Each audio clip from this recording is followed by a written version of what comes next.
한 몸, 한 마음, 하나의 희망.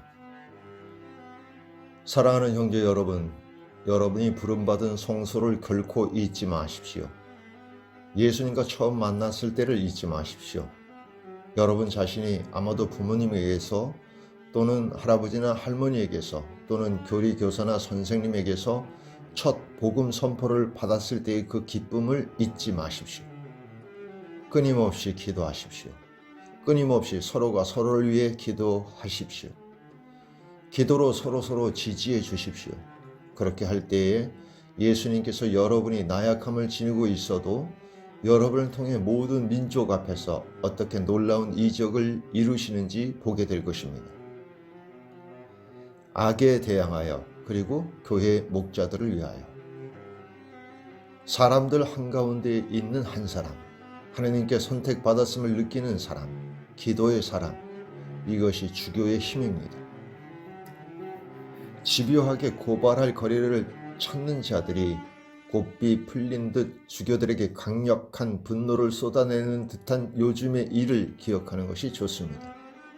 사실 우리는 모두 죄인이고 우리 주교들도 그렇습니다. 지독한 고발쟁이는 사람들 가운데 죄악을 드러내어 추문을 조장하고자 합니다. 이자는 욥기 1장에서 하나님께 자신이 직접 밝힌 대로 고발할 거리를 찾아 땅을 여기저기 두루 돌아다니는 사탄입니다. 주교가 이와 같은 자에게 대항하는 힘은 기도입니다. 이는 주교에게 하신 예수님의 기도이고 올바른 기도입니다. 또한 주교의 힘은 주교가 귀족적으로 윤택한 생활을 누리려 하지 않고 자신이 선택받았음을 느끼며 하나님 백성 가까이 머무는 겸손입니다. 윤택한 생활은 주교가 받은 도유를 없애버립니다. 오늘 우리 주교들을 위하여 기도합시다. 저를 위하여, 여기에 계신 주교님들을 위하여, 세상의 모든 주교들을 위해 기도합시다. 힘든 시기에 저에게도 대단히 황폐한 시기가 있었습니다. 저도 매우 황폐한 시기, 어둠의 때를 지낸 적이 있습니다. 저는 이미 제가 죽었다고 믿었습니다. 당시 저는 고해 사제였습니다. 그러나 패배감에 젖어 있었습니다. 왜냐고요? 왜냐하면 지금은 물론 제 성소의 충만함을 깨닫고 있지만 그 당시에는 제 성소의 충만함이 바로 그 일을 하는 데 있다고 믿었기 때문입니다. 그런데 아니었습니다. 꼭 그 일이 아니어도 되었습니다. 그 당시 저는 기도를 놓치지 않았고 기도가 많은 도움이 되었습니다. 열심히 기도하였으나 저는 고목처럼 메말라 있었습니다. 감실 앞에서 드리는 기도가 제게 큰 도움이 되었습니다. 그러던 어느 날 교황대사의 전화 한 통을 받았고 이 전화 한 통이 또 다른 문을 열어주었습니다. 이 황폐한 때가 1980년부터 시작되었는지는 잘 기억은 안 납니다. 하여튼 1983년부터 1992년까지 거의 10여 년 만 9년 동안 저는 황폐한 시기를 보냈습니다.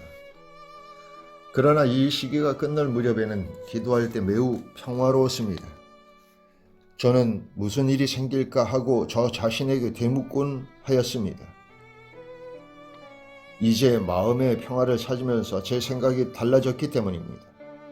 그 당시 저는 고해 사제이자 영성 지도자였습니다. 이게 제 일이었습니다. 그러나 암흑 속에서 칠흑 같은 어둠과 고통 속에서 이 직무를 수행하였습니다. 또한 어떠한 출구도 찾지 못하고 보상도 얻지 못하리라는 불신으로 일하였습니다. 전지전능하심으로 창조된 이 세상에 대하여 인간이 보상할 길은 없으리라는 불신으로 세속적인 보상들만 추구하였습니다. 그런데도 주님께서는 이 어두운 시기의 끝에 저를 또 다른 길로 이끈 그 전화 한 통을 받게 해 주셨습니다. 이토록 견디기 쉽지 않았던 어두운 시기에 저는 계속 기도하였습니다. 그리고 보상을 받았습니다. 저는 최근에 그 당시 제가 이 시기를 어떻게 지내왔는지 자문해 보았습니다.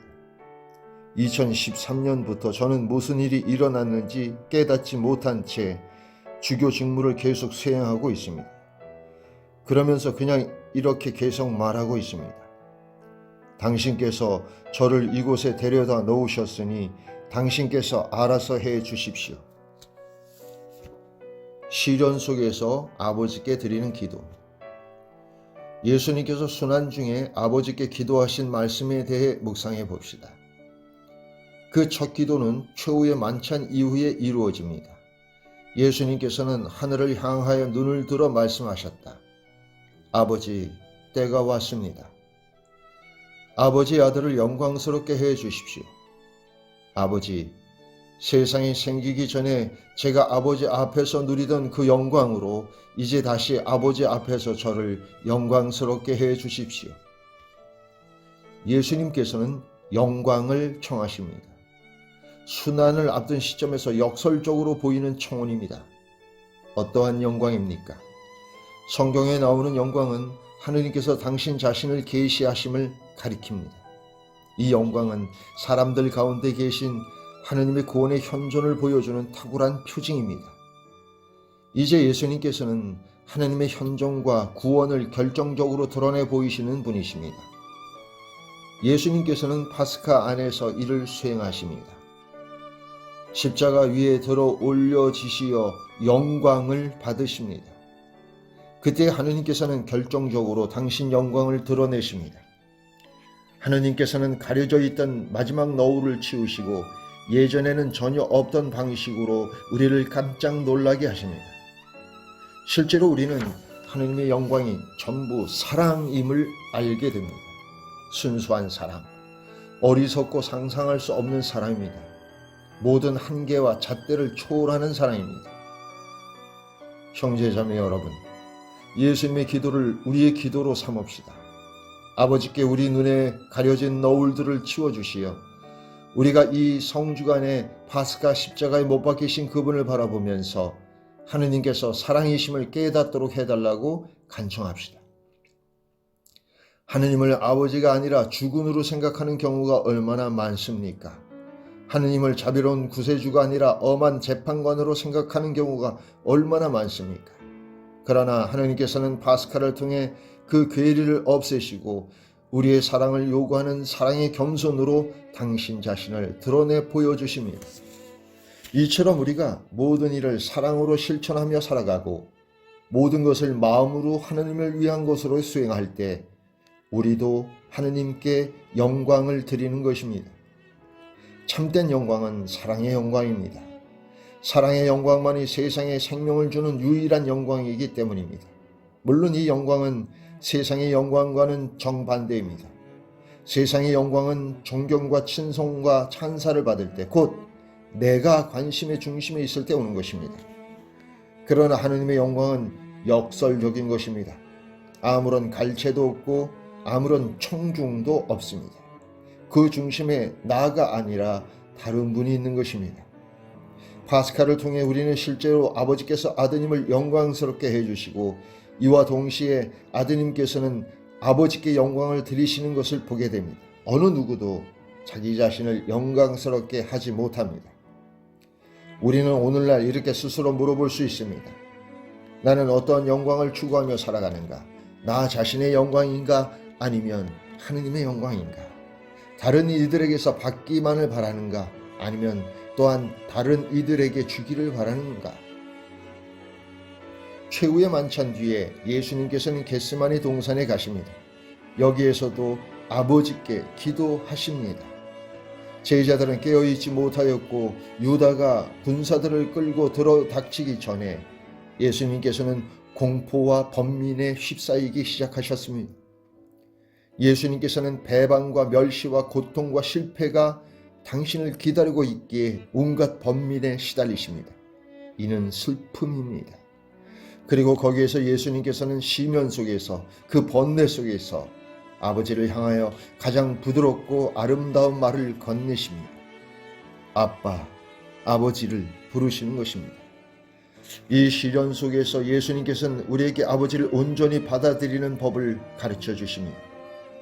아버지께 드리는 기도 안에는 고통 가운데에서도 앞으로 나아가는 힘이 있기 때문입니다. 고단할 때 드리는 기도는 평안과 신뢰와 위로를 줍니다. 모든 것을 버리고 내적인 절망 안에 계실 때에도 예수님께서는 혼자가 아니라 아버지와 함께 계십니다. 그런데 우리는 우리의 겟세마니에서 예수님께서 하신 대로 자주 아버지를 부르고 아버지께 우리 자신을 의탁하기보다는 그냥 혼자 머물러 있는 선택을 하려고는 합니다. 아버지의 뜻에 우리 자신을 내어 맡깁시다. 이것이 우리의 참 행복입니다. 그러나 시련 속에서 우리 자신 안에만 갇혀 머무를 때 우리는 우리 마음의 굴을 파고 그 안으로 들어가는 것입니다.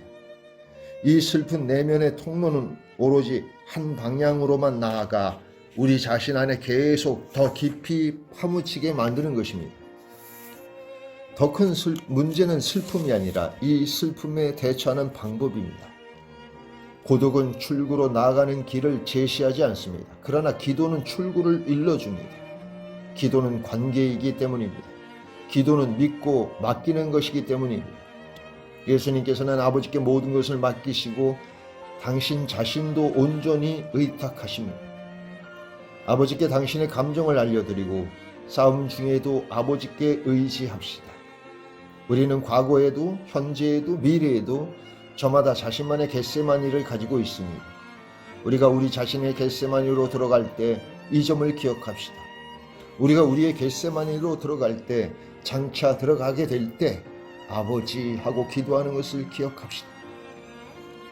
마지막으로 예수님께서는 아버지께 우리를 위해 세 번째 기도를 바치십니다. 아버지, 저들을 용서해 주십시오. 저들은 자기들이 무슨 일을 하는지 모릅니다. 예수님께서는 당신께 악을 저지른 자들을 위해, 당신을 죽이는 자들을 위해 기도하십니다. 복음서는 예수님께서 십자가 위에서 이 기도를 바치신다고 밝히고 있습니다.